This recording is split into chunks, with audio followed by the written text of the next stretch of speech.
For your patients suffering from low energy and fatigue, here's an interview that can help you solve the puzzle. Dr. Michael Berglund is loved by his patients and is known for his success with chronic fatigue cases. Dr. Berglund is a board-certified chiropractic internist and is currently the president of the Council on Internal Diagnosis and Disorders. I think you'll find this discussion interesting, especially as it relates to thyroid issues. Dr. Berglund, you've got a lot of experience with thyroid. You've been treating it for years, and you've actually written a book for your patients. Yeah, the book is called Tired of Being Sick and Tired. I wrote it a few years ago, and it was the purpose of it was to help patients that were struggling. There's a lot of people out there that are running, they're being told that their thyroid is perfectly normal, right?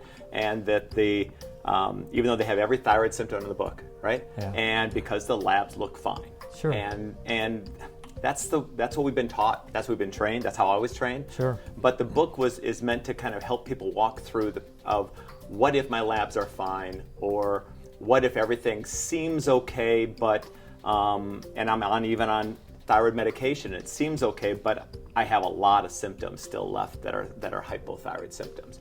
And this book is meant to help them through that.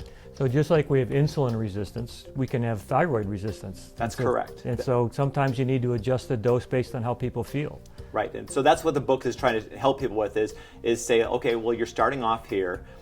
Here's some, and I carry about probably 15, 16 different thyroid supplements in my office. So different formulations work for different people. Some like weaker, some like stronger, some like just different bases. Some just need tyrosine, right? Sure. So we give them what we think they need, and then we let them gradually ramp it up. So they'll start at 1 in the morning, 1 at lunch, and then we'll just gradually ramp it up, and they'll pay attention to hyperthyroid symptoms. And we'll make sure that they don't go hyperthyroid, but we also want to see, do you notice an improvement? And you're like, yeah, I feel better. The lights are on. Right, Yeah. exactly. All of a sudden the energy's back, all of a sudden they notice that their skin's not as dry. A real common one is fingernails. They used to be weak and cracking. They see us going, they're growing faster. Is that possibly? Could that be something? I go, Absolutely. That's a low thyroid symptom. Yeah. So little signs. I wish weight was the first one, because a lot of people would be like, hey, can you get all this weight? But the weight's a factor that involves a lot of different factors. But if your thyroid's not working, if it's low, you're going to have a hard time losing weight. Absolutely. A lot of people don't realize that the thyroid is really important for increasing the number of mitochondria per cell. So you're going to have more energy if you have more mitochondria. Exactly, and I think in general the thyroid's critical in reparation of cells entirely. So people can have chronic pain, that can be due to the thyroid. People can be dry, that can be from thyroid, and dry anything really. Sure. in the human body. People can all of a sudden they just go like. One of my favorite things is a lot of times people will go working out and they'll go, I feel great working out, right? And then I'm not sore anymore. Then they go, I'm not sore anymore, and this is great. I have energy, and next thing you know, they start getting like their knee is sore, their shoulder sore, their body starts breaking down, and then and when they're low thyroid, that means they're not repairing and replacing, and so what happens is they got the energy from having a good temperature because they were creating heat. Okay. And so all those enzyme processes that require a 98.6 degree temperature start working again.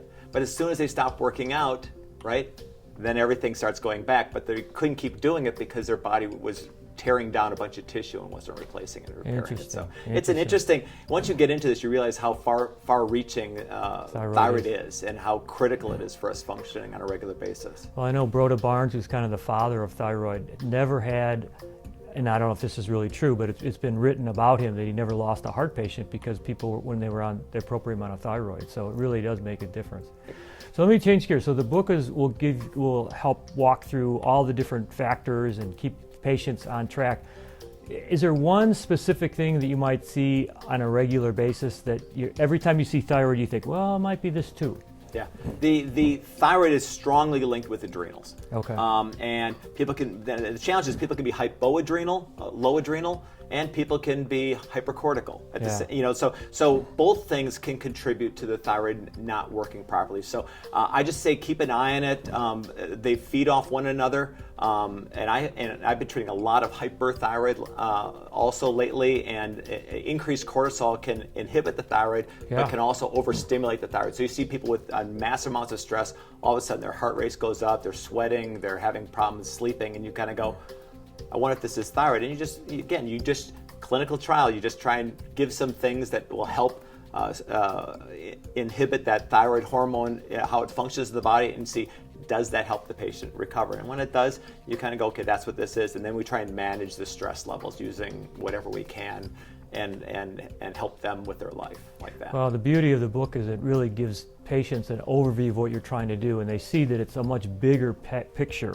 It's not just some little thing. It's not a lab test. It could be food allergies. It could be gut. It could be adrenal. It could be pituitary. It could be zinc copper ratio. I mean, the list kind of goes on, Correct. and that gives them a clue that we're in the detective phase. We're looking. We're searching. And I think, although you wrote it for patients, I think the clinicians would find it valuable as well to look for to use it for their patients, but also to help them rule out things that they might not think of every day. That's correct. I wrote it with a patient in mind, but because of that, the doctors can easily hand that out to patients, and can since we're not trained to do this in school, and there aren't a whole lot of people that do this kind of protocol, it helps them going, well, let me just walk through this and see if I can do what Dr. Berglund does. And you're not going to find a lot of research linkings. You're not going to find a lot of things. And the book is meant for a patient to help them as a patient resource. To understand. And so yeah. that's what we're trying to push, and that's where we're trying to. That was the point of the whole book, was just to help. So. Well, thanks for taking time. I appreciate it. Thank you, Joe. Dr. Berglund's book, Tired of Being Sick and Tired, is available through several online sites, but I've included an Amazon link to the right for your convenience.